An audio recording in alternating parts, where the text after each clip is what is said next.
What's going on, YouTube? R to the double E dash ZON coming at you once again, and I'm here doing a video. Well, basically, it's an update video, and it's a couple of things wrapped into one. Let's just say that. But basically, it's an update video first and foremost on my WiiU collection. It's grown by yet another amazing title that dropped last week, September 11th, on Friday. That is none other than Super Mario Maker.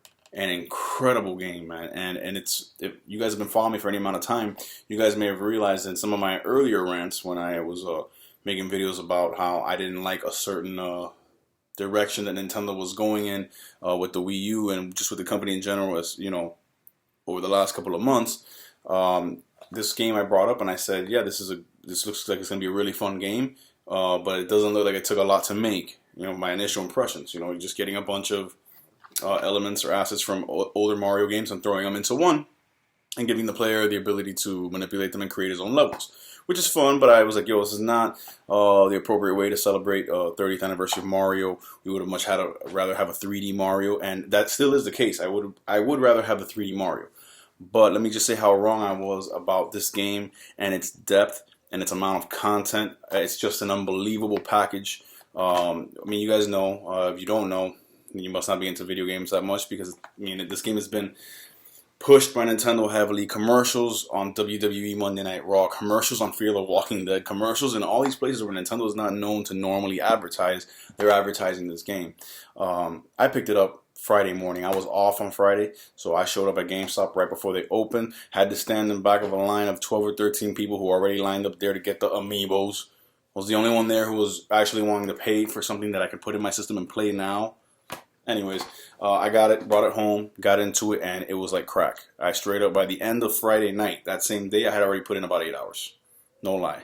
I already uploaded about 4 or 5 levels. I mean, it's just an amazing game, man, and you can get lost in the editing and creation process of it, and it's just fun. It's not hard. It's not intimidating. I thought it would be overwhelming. I unlocked so much stuff so quick. I had a huge set of tools to play with, and I never found myself to be anywhere where I was like, oh, you know, this is too much, or I need to follow a tutorial. It was very easy, very hands-on. You got in there and you knew what you were doing, and you were able to create some amazing, amazing Mario courses. That being said, when I got it, it came in this beautiful case. This is the actual game itself right here, and it came inside this box. And the reason for that is that it comes with this amazing art book that just shows you a bunch of ideas for levels and some original concept art from the original Mario games when they were building the levels. I mean, if you guys don't know, it's crazy. Let me see if I can find it in here. They used to actually, you know, technology being as limited as it was back in the 80s compared to now, they used to literally draw out these sketches of how they wanted parts of the level to go, and they would literally, I mean, I can't find it, I don't want to waste time looking for it, but they would literally take a long sheet of graph paper and draw out the entire course from beginning to end. And they have some of those images in here. It's just crazy. Here you have some more ideas. Anyways, it's an awesome book. It's full of a lot of good stuff. Very high quality. Very nice little collector's item to have. So I'm grateful for that. But yeah, man, Mario Maker is just amazing. It's just the latest smash hit in Nintendo's lineup, which I will continue to say, whether people want to believe it or not, is the best lineup on any home console this generation. It's just bar none. Unmistakable, undeniable. And to that point, I'm going to go through a couple of games here as I usually do. I mean, I've done this a lot of times, so my subscribers might get bored with this, but I always keep in mind that there might be somebody out there, a couple people out there who might be watching this video. It might be the first time they see me, maybe the first time they're getting a real positive and just not shrouded by bullshit perspective of the Wii U and what it has to offer. So I do this periodically. Excuse me. But you just saw Mario Maker, right? I'm going to show you, you know, another 10 or so exclusives that are only available on the Wii U that show you the diverse and just chock full of greatness lineup that the Wii U has that no other console has. And this is coming from somebody who enjoys and owns a PlayStation 4. But I'm looking at it just unbiasedly and realistically. Yes, I'm a Nintendo fan. Yes, I picked Nintendo first, but I'm not stupid. I did get a PlayStation 4 because there's games that aren't coming to the Wii U that I can get on PS4. That being said, I have about 8 or 9 games on the PS4. Not one of them is a real straight up exclusive only found on PS4 that's worthwhile. They're all multi-plats or rehashes from games that came out, you know, last gen. enjoyable games. Games I didn't play before, so I was justified in paying money for them. But nothing like my Wii U. I spend most of my time gaming on the Wii U. So here we go, just no particular order.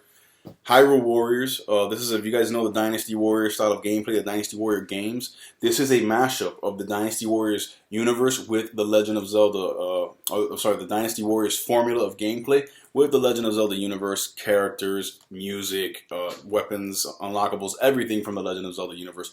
Chock full of content. Nintendo supported this game heavily throughout an entire year of DLC. So there's a bunch of DLC out there for anybody picking up the game. Just awesome, man. Playing as your favorite Legend of Zelda characters in an action-packed, beat-em-up style game. You gotta see it, man. It sounds cheesy, it sounds simple, it sounds shallow. Go watch some video reviews of the game. Get your hands on the gamepad at a GameStop or something and actually play the demos of the game.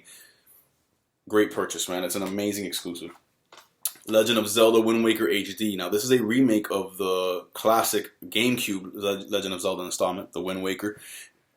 Not a remake, not an overhaul or a makeover. No, this game was completely redone in HD, and it looks stunning. It looks almost like you're playing a Pixar movie. That's how great the visuals are, and it's the same classic great gameplay, but it has the additions of the gamepad to have your inventory on the gamepad, not have to go to a pause screen to access your items or weapons, or you could play off TV, play on the gamepad, play the entire game there.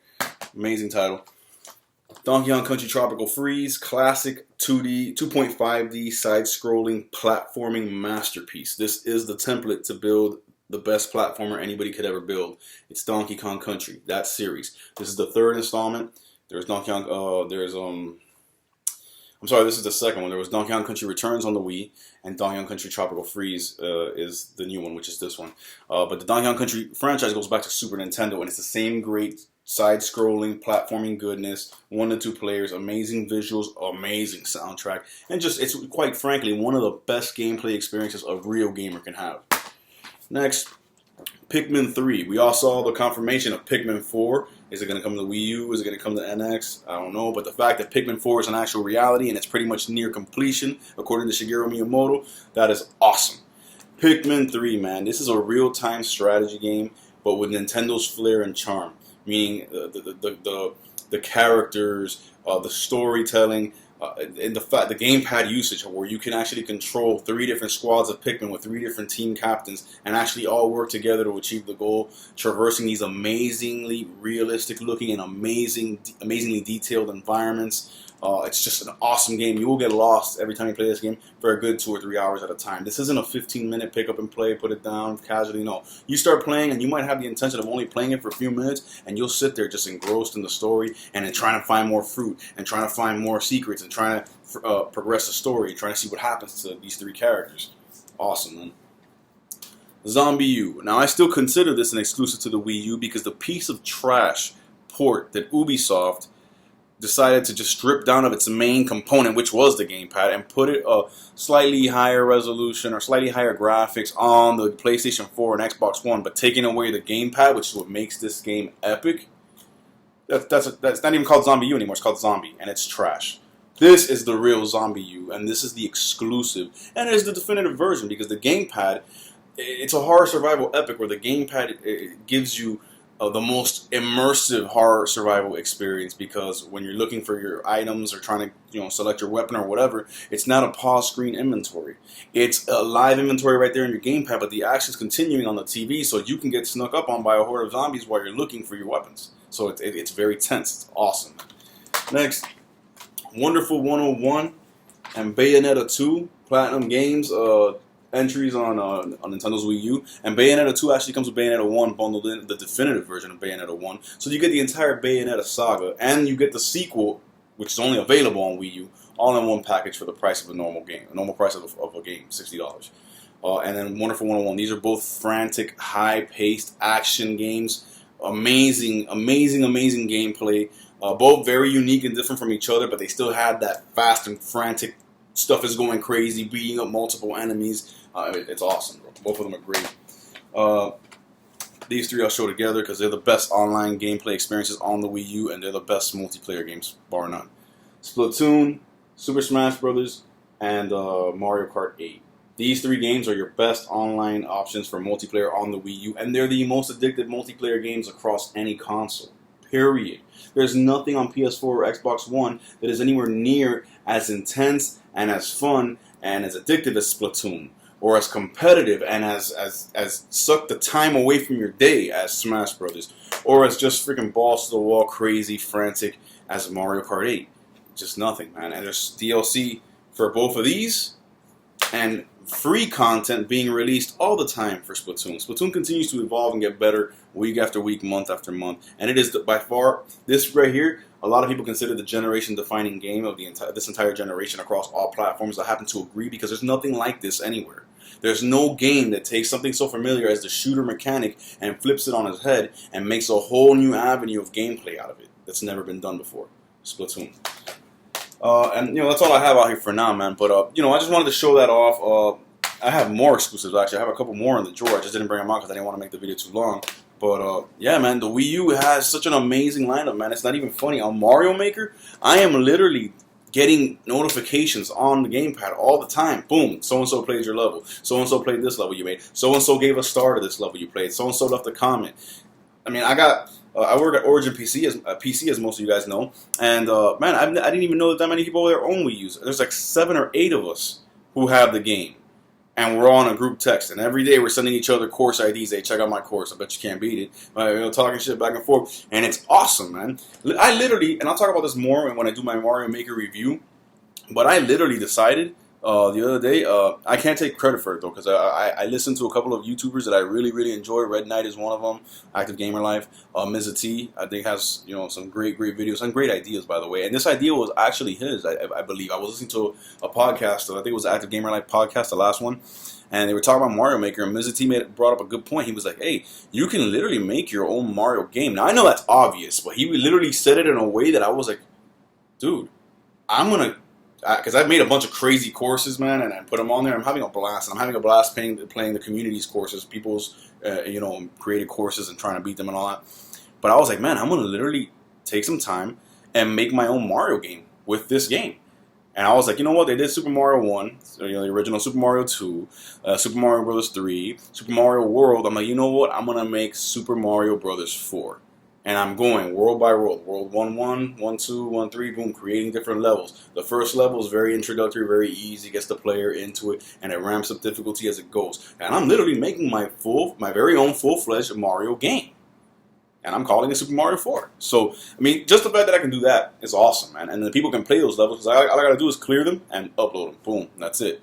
So, yeah, man, the Wii U just, hands down, man, the best lineup out there, man. I mean, like I said, man, prove me wrong. I have a PlayStation 4. You want to know what I play on my PlayStation 4? NBA 2K15. I just got WWE 2K15 for my kid because he's a big wrestling fan, just like I am. And it's so horrible compared to the old school wrestling games. But I play here and there with him. Grand Theft Auto 5, I go back to that every once in a while, just run around in that world and try to progress the story. Nothing really brand new and exclusive to that system that has me saying, oh yeah, I'm playing my PS4. No, there's nothing like that there.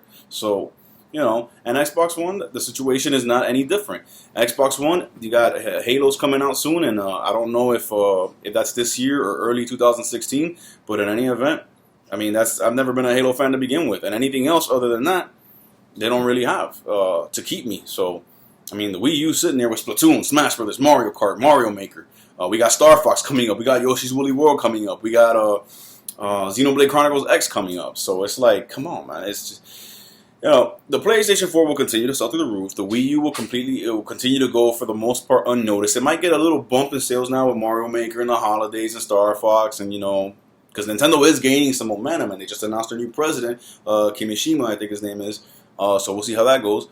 But I don't care what the public says. I don't care what public perception is. I know Nintendo as a company should care because it's their bottom line. But me as a gamer, Nintendo's got the best stuff, man. It's not even debatable for me. So there you have it. I'm going to make another video after this. See you soon. God bless y'all. Stay gaming. Peace.